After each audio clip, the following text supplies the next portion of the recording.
the first time I went to Japan, when I left my first host family.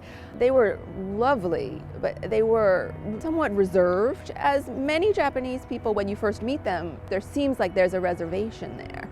But I'd lived with them for several months, and the night before I left, we went out and sang karaoke, not surprisingly. And my host mother, who was this very elegant woman, drank too much, and on our way home burst into tears and was just, apparently devastated by the impending separation, by me leaving. And it was somewhat surprising because it was different from the character, the persona that I had encountered for all of these past months and weeks. And to me, that was like a breakthrough in that, Japanese culture has the omote, the façade, they show to society.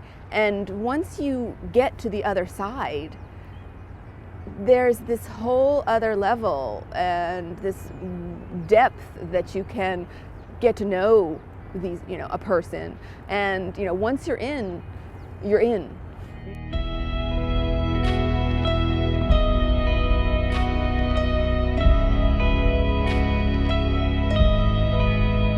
My name is Allison Markin Powell. I am a Japanese literary translator.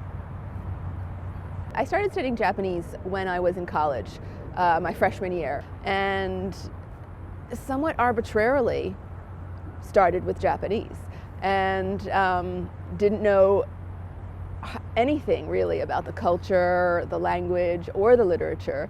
But I think that I got very lucky in terms of the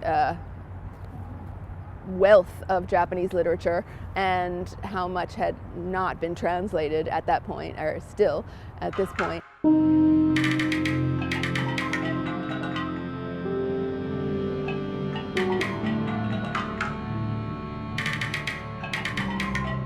Some of the difficult to translate phrases and concepts that exist in Japanese are some of the most charming, and something like mono no aware is sometimes described as or translated as the pathos of things. And it's this, it's not quite an obsession, but it's this fixation on the ephemerality of life. It's really exemplified with the way the Japanese feel about, for instance, the cherry blossoms. They love cherry blossoms and the trees and the seasons and the flowers, and there are all of these rituals around viewing and admiring the cherry blossoms.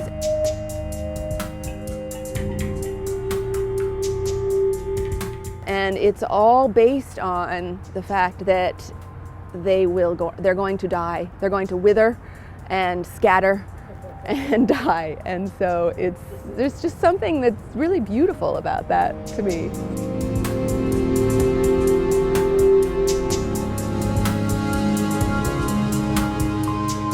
The stories that I'm drawn to personally to read and hopefully ultimately to translate as well, they do tend to examine this sadness, or I think there must be some sort of something that resonates within me. For instance, in Sentimental Education, that is the story of the emotional development of actually two different people, two different characters, and it does deal with memories. It's painful but bittersweet. 女は一人で3人にやってきて、付き添いもなく一人で子供を産み、そして一人で出ていた。一度もその腕に抱かず、名前もつけなかった。受付の看護婦が声をかけると、女はちょっと出てきていますと言って、雨降りの外に出て行き、それきり二度と戻らなかった。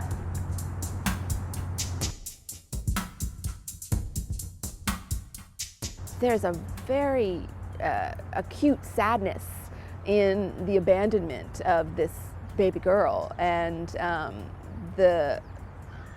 sort of the idea of her mother as this sort of transient, almost as a ghost.